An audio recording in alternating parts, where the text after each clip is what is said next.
Hi, everybody. Welcome to English Digest. I'm Tom. Hi, I'm Stephanie. It's our psychology unit today, and we're talking about something called the Barnum Effect, a common cognitive bias. Now, of course, when we were presented with our material for today's lesson, I had never heard of the Barnum Effect. I've heard of Barnum in terms of the circus. Barnum and Bailey. Right. I think in the end they were called the Ringling Brothers and Barnum and Bailey Circus, which I think finally disbanded a couple of years ago. Sadly. But this is kind of related to this person because he had a quote. There's a sucker born every minute, and that's one of the reasons why this phenomenon in psychology is called the Barnum Effect, and it's a cognitive bias. We all have biases towards certain things. In other words, we believe some things because we want to or because we have certain evidence which may not be sufficient, but we still believe it anyway. Everybody's biased in certain degrees, so it's hard for people to be objective.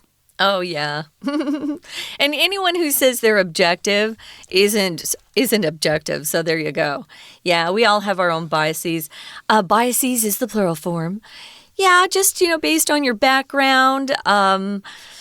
Might come from your parents. It might come from where you went to college or school. Nowadays, at least in America, most colleges are very, very much pro-socialism and communism. So it just depends, where you got your background from. You can go on, though, after you graduate from college and continue to learn and grow. And that's the point of becoming more and more educated as you get older. Don't just quit after you get out of school. You have to keep learning and growing and talking to different people. Talk to people who don't have the same opinions as you. That's really important. We talk about people who stay within their own bubble. They only listen to people in their bubble. That happens a lot in Washington, D.C. They only listen to themselves, and so they don't know what real Americans are thinking. So, yeah, sometimes you just need to get out there, introduce yourself to people who don't necessarily believe the same things you do. Get to know them as people. It will change how you deal with other people. Once you know folks and you love them, those opinions and those biases become much less important. Indeed, and that is related to what we're talking about today, but let's be specific now. Let's talk about the Barnum Effect. It is a common cognitive bias. Let's read through the entire contents of our lesson now one time.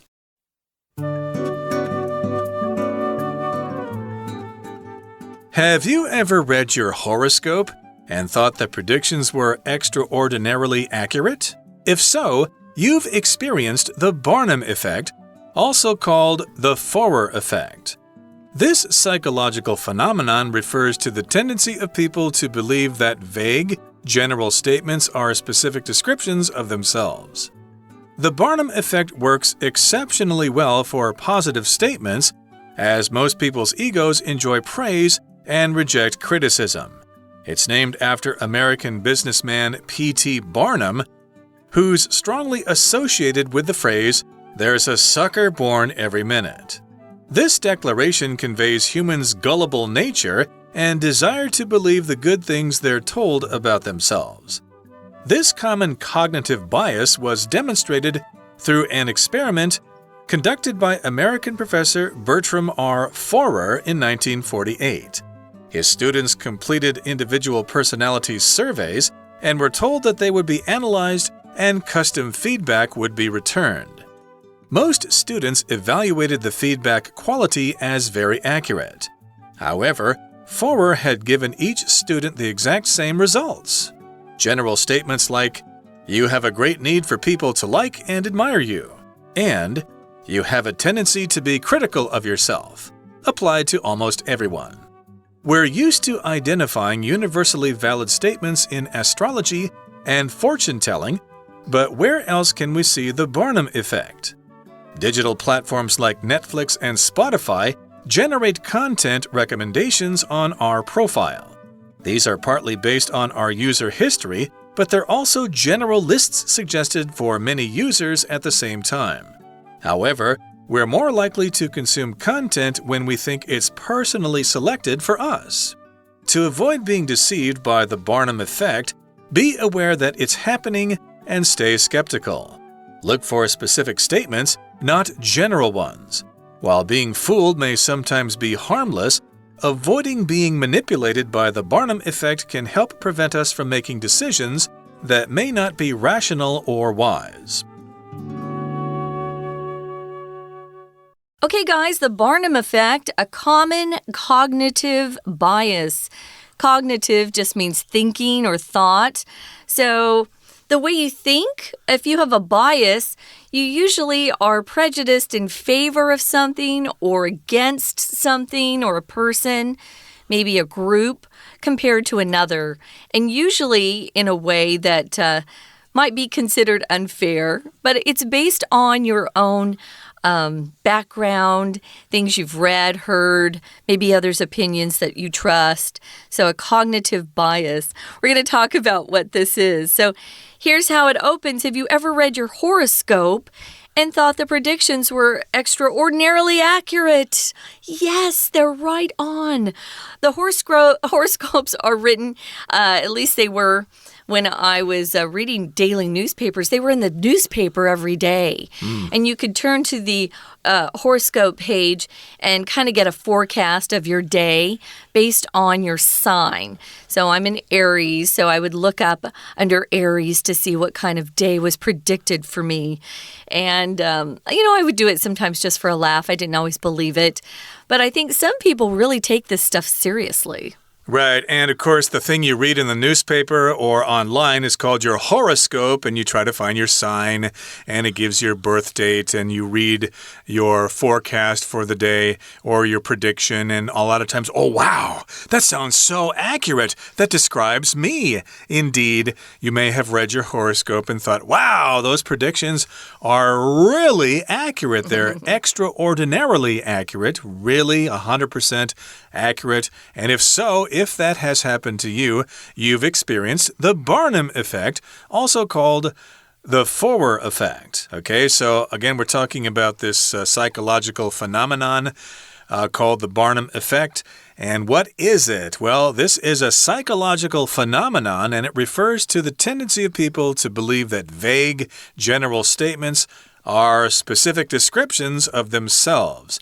So if something's psychological, it has to do with the mind, how you think. And a phenomenon, of course, is just something that happens. A tornado is a natural phenomenon, or a typhoon is a natural phenomenon. And this idea that, hey, this is describing me, well, that's a psychological phenomenon. It's when you have these vague statements, but you think they're actually very specific descriptions of yourself. We have really big egos, don't we? Oh, yeah, people do. So if it's vague, it's very uncertain, it's indefinite, it's unclear, it's unfocused, it's imprecise. So a lot of these horoscopes are very vague. General statements, yeah, that can be applied to a lot of different people. Now, the Barnum Effect works exceptionally well for positive statements.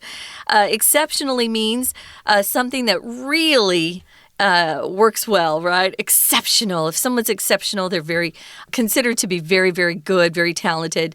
Not typical. Outstanding, unusually good, exceptionally well for positive statements, because most people have egos and we all enjoy hearing praise and we don't want to be criticized, so we reject criticism.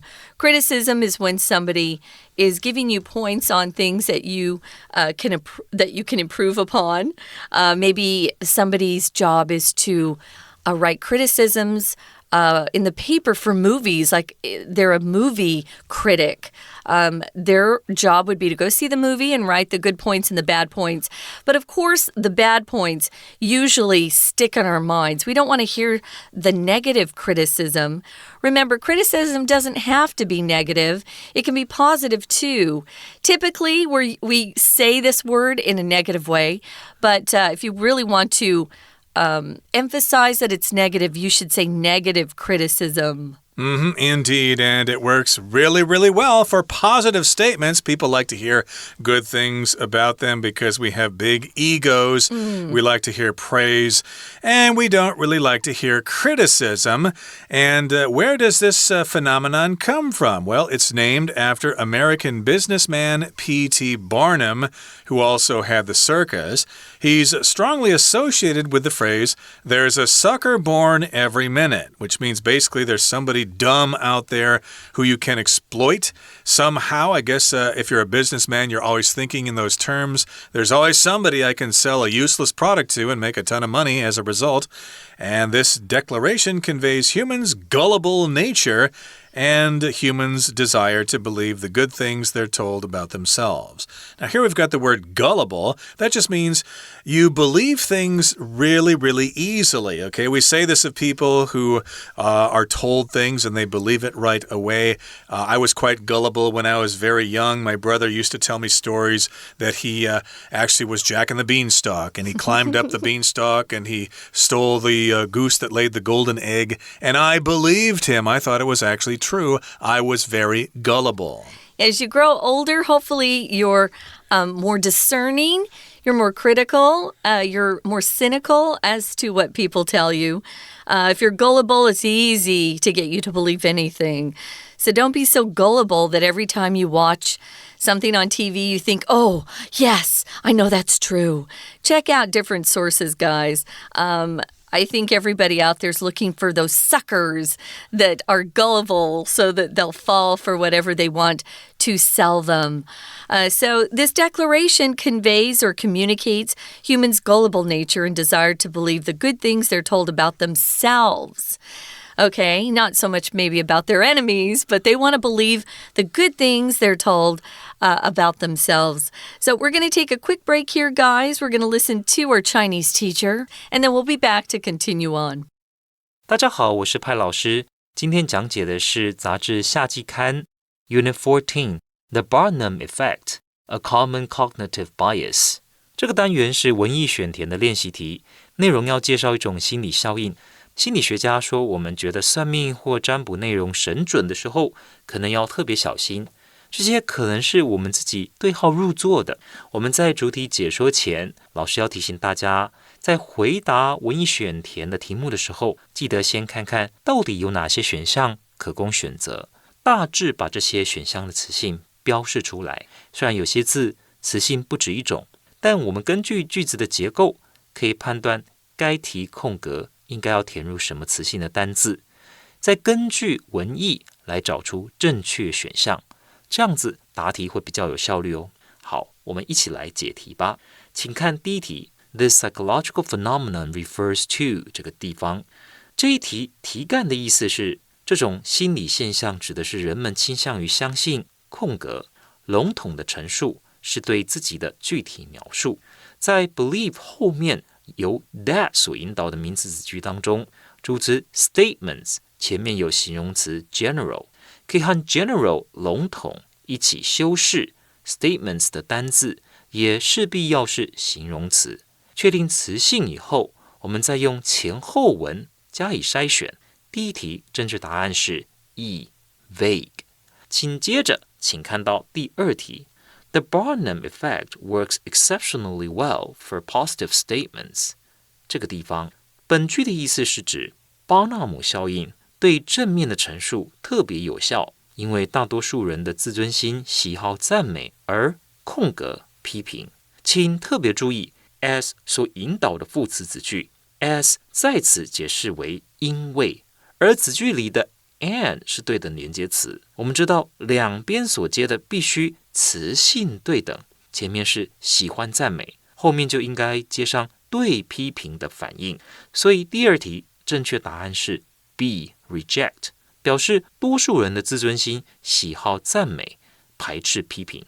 再来请看第三题 It's 空格 American businessman P.T. Barnum 这个地方，我们看到开头的 it's， 通常看到 be 动词，请注意后面的空格大概有 80% 的机会是要找个过去分词，造成被动语态。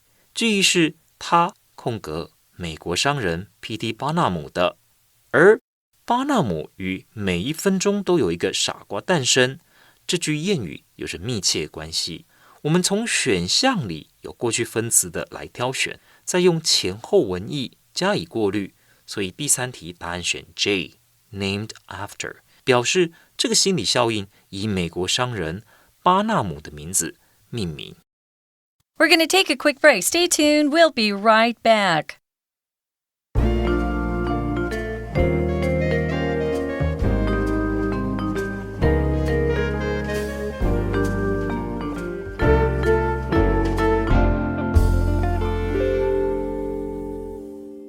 Welcome back, everybody. We're going to continue talking about the Barnum Effect. Again, it's a common cognitive bias, and basically, it describes people who really believe nice things that are said to them, and those nice things are usually very vague. And we use the example of reading your horoscope. I remember reading those in the past, and I thought, that could apply to basically anybody. It's not really very specific. If that horoscope came out and said, you're going to have a bicycle accident this afternoon, and you're going to break your right foot at the corner of Main Street and 2nd Avenue, and you're going to be hit by a blue Buick.From 1974, and it's going to be driven by a person by the name of Robert Johnson. Then I would probably believe it if it actually happened. But, usually they're quite vague. Like if you work really hard, you'll be successful. That's pretty vague, isn't it? So moving on to paragraph 2, this common cognitive bias was demonstrated through an experiment conducted by American professor Bertram R. Forer in 1948.So if you demonstrate something, you're showing somebody proof of something, or maybe you're just giving a practical explanation or demonstration of something. If you go to some of the big stores here, they're often demonstrating products that they want people to buy. And if they're really good at their job, you buy their demonstration. You think, yeah, I can see that that's a product I can't live without. And so you buy it. To demonstrate just also means to show evidence that something's true or to show that something exists, but somebody has to give you proof or evidence for you to buy it. Or when I say buy, it doesn't mean, putting money down for something. If I buy that argument, I buy that, just means, yeah, I accept what you're saying. You've convinced me. Exactly. You believe it, you bought it, and in this case, though, this was demonstrated through an experiment by this American professor of the name Bertram R. Forer way back in 1948, just after the end of World War II. Now, his students completed individual personality surveys and were told that they would be analyzed and custom feedback would be returned. So they were given a survey where they had to answer questions about their personality. Maybe the questions were, what's your favorite color?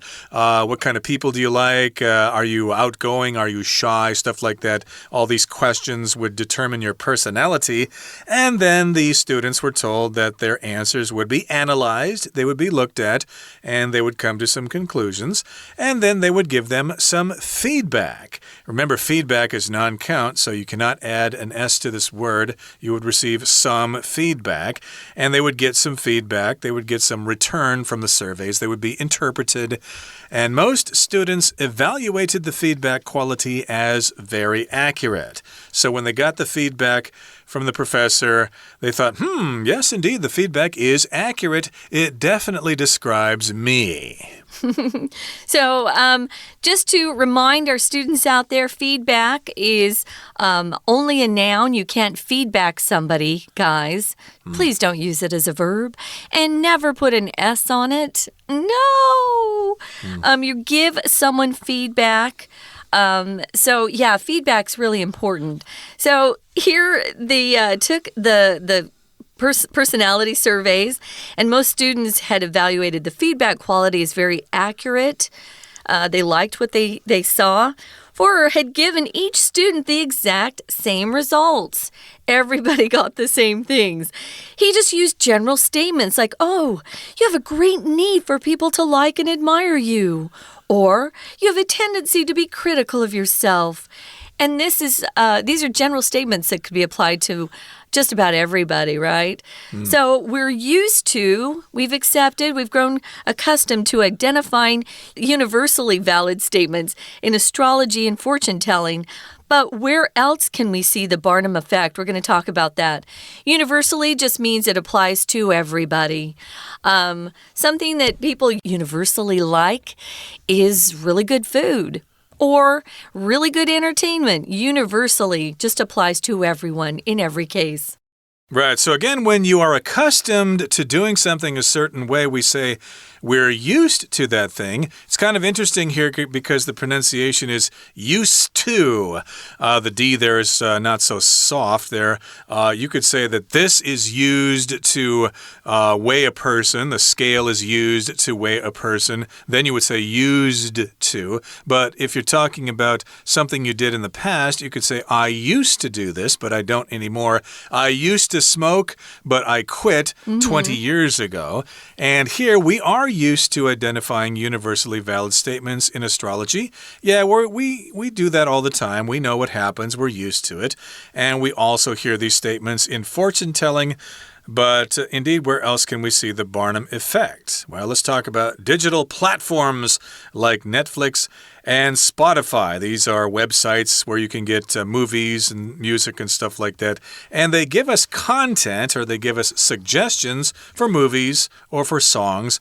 They give us recommendations on our profile. So yes, we think these recommendations are tailored for us individually. They make these suggestions for us. And sometimes you look at it and you go, wow, how did they know that I would like music by the Rolling Stones? That's magical. It's far out.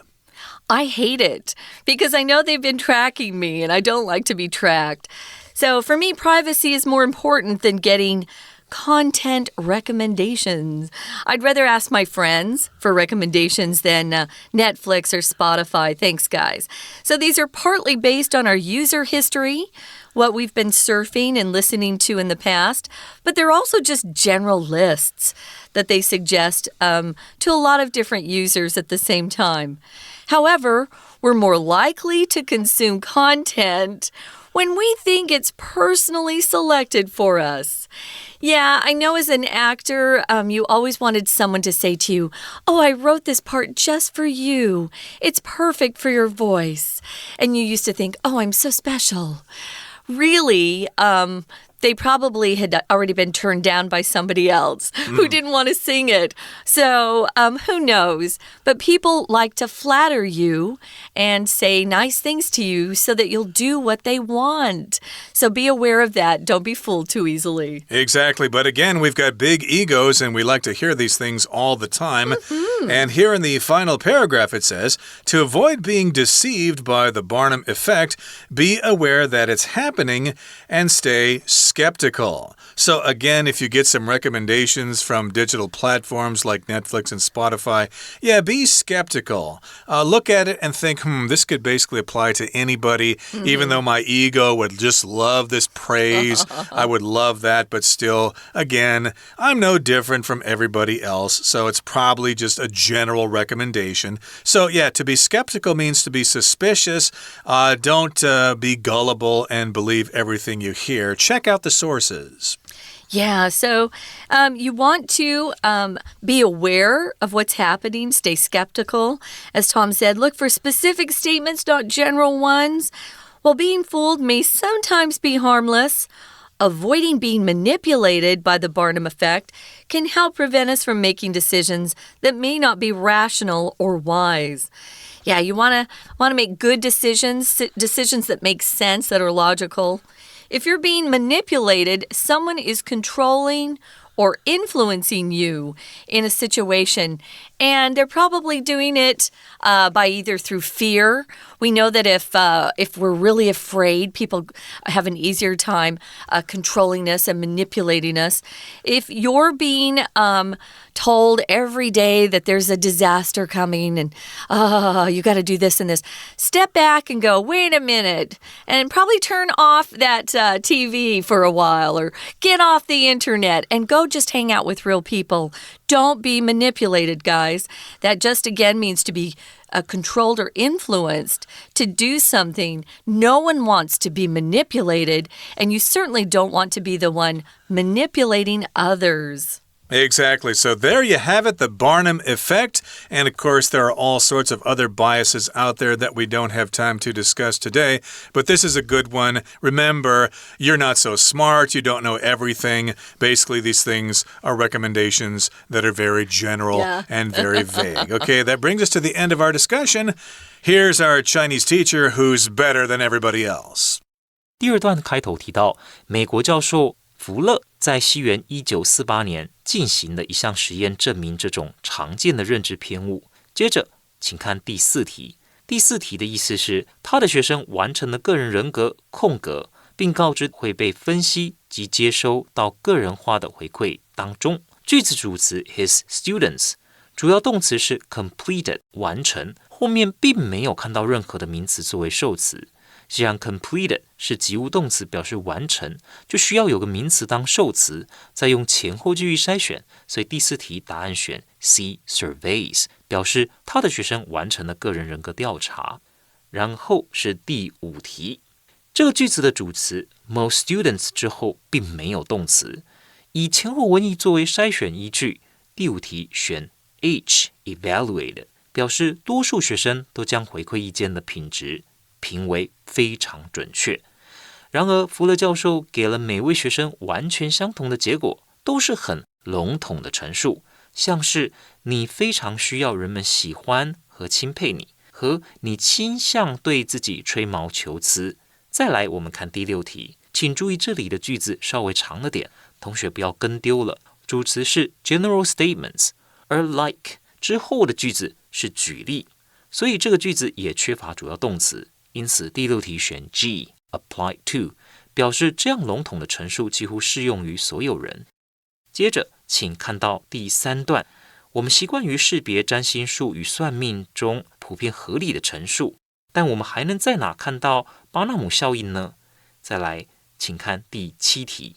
第7题当中的动词 generate 表示产生生成，是及物动词，需要有名词作为受词。如果大家用过 Netflix、Spotify， 应该都知道，这些影音串流平台会根据我们看过、听过的节目、音乐做推荐，所以第7题答案选 A recommendations。接着，请看第8题。第8题这里 be likely to 表示可能会怎样 ，to 后面要加原形动词，再根据前后文筛选，所以第8题答案选 D consume。接着，请看第9题。第9题，请看到 be 动词的时候特别注意，后面呢通常是要找一个过去分词，造成被动语态。根据前后文筛选，第9题答案选 I deceived， 表示为了避免被巴纳姆效应所欺骗。最后是第10题，请看空格后面的 or， 这里呢也是对等连接词。从 that 开始是修饰 decisions 的关系子句，让我们知道这些决定决策是怎么样的，是我们应该避免做出的。wise 形容词，在对等连接词 or 之前也应该找一个形容词，所以第10题选 F rational， 这里表示避免被巴纳姆效应操纵，有助于防止我们做出不理性或不明智的抉择。谢谢大家。That's it, guys. Thanks for joining us on English Digest. We hope you'll come back soon. You're all the smartest, best listeners and English learners ever. You are. Yeah, so thanks. And that was the truth. I was being really sincere. That's it for today. We hope you get a chance to check out some more articles in the magazine, and we hope you're busy learning as much as you can. For English Digest, I'm Stephanie. And I'm Tom. Goodbye. Bye.